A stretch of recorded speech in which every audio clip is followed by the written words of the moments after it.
২৬-এর বিধানসভা নির্বাচনে বরাক পরিক্রমায় উঠে এলো চাঞ্চল্যকর তথ্য।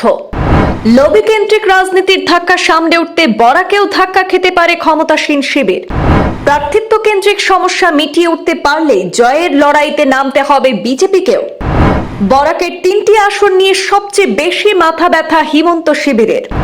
শুরু থেকেই বরাকের উধারবন, কাটিগড়া এবং উত্তর করিমগঞ্জ আসন নিয়ে চিন্তিত বিজেপি। এই ৩টি আসন নিয়ে শেষ মুহূর্তে দলীয় সার্ভের মাধ্যমে নেওয়া হতে পারে চূড়ান্ত সিদ্ধান্ত। আসন বদল হতে পারে মন্ত্রী কৌশিক রায়ের। বিজেপির মেপেই নাম নেই দক্ষিণ করিমগঞ্জের, সম্ভবত ভাগে পড়বে অগপর। নিজেদের সুবিধাবাদী ডিলিমিটেশনের পরেও কিছু আসনে ভয় কাটেনি বিজেপির। বরাক উপত্যকার 13টি বিধানসভা আসনের 10টিতে প্রতিদ্বন্দ্বিতা করবে বিজেপি। বরাকের 3 জেলায় 3টি আসন মিত্রদল অগপকে ছেড়ে দিচ্ছে বিজেপি। 3 জেলার 10টি আসনের মধ্যে 8টি আসনে প্রার্থী তালিকা নিয়ে চলছে বিশ্লেষণ। বিজেপির দিশপুর এবং দিল্লির লবি কেন্দ্রিক রাজনীতি চরম বিপাকে ফেলতে পারে একাধিক প্রার্থিত্ব প্রত্যাশীকে। প্রাক্তন বিধায়ক রাজদীপ গোয়ালা এবং রাজদীপ রায়ের এন্ট্রিতে ব্যাপক পরিবর্তন হতে পারে কাছাড় জেলায়।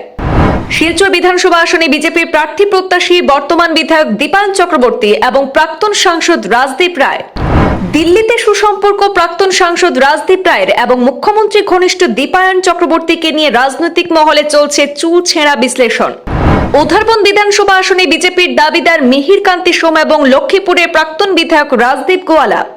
প্রাক্তন বিধায়ক রাজদীপ গোয়ালা মুখ্যমন্ত্রীর উপর অগাধ বিশ্বাস এবং ধৈর্যের ফল লাভ করতে পারেন, ইঙ্গিত মুখ্যমন্ত্রীর। ধলাই বিধানসভা আসনে অমিয় কান্তি দাস এবং নিহার রঞ্জন দাসের মধ্যে চলছে প্রতিদ্বন্দ্বিতা। কাটিগড়ায় বিজেপির প্রার্থীর দাবিদার উত্তর করিমগঞ্জের বিধায়ক কমলাক্ষ দে পুরকায়স্থ, বিপ্লব পাল এবং অমর চাঁদ জয়। এদিকে কমলাক্ষ দে পুরকায়স্থ এখনো পর্যন্ত বিজেপিতে যোগদান করেননি।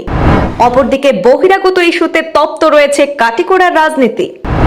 উধারবন আসনে টিকিট কেন্দ্রিক সংঘাত রোধে লক্ষ্মীপুর আসন থেকে বরখোলা আসনে প্রার্থী করা হতে পারে মন্ত্রী কৌশিক রায়কে। উধারবন আসনে স্থানীয়কে প্রার্থিত্ব প্রদান করে রাজদীপ গোয়ালাকে দেওয়া হতে পারে লক্ষ্মীপুর আসনে। শ্রীভূমি জেলায় পাথারকান্দি এবং রামকৃষ্ণনগর বিধানসভা আসনে কোনো পরিবর্তনের সম্ভাবনা নেই। উত্তর করিমগঞ্জ বিধানসভা আসনে মনোনয়নের দৌড়ে রয়েছেন সুব্রত ভট্টাচার্য, মিশন রঞ্জন দাস। উত্তর করিমগঞ্জের শেষমেশ নতুন মুখেই ভরসা রাখার সম্ভাবনা খুব বেশি গেরুয়া শিবিরের। হাইলাকান্দিতে সৈকত দত্ত চৌধুরী এবং মুন স্বর্ণকারের সম্ভাবনা প্রবল।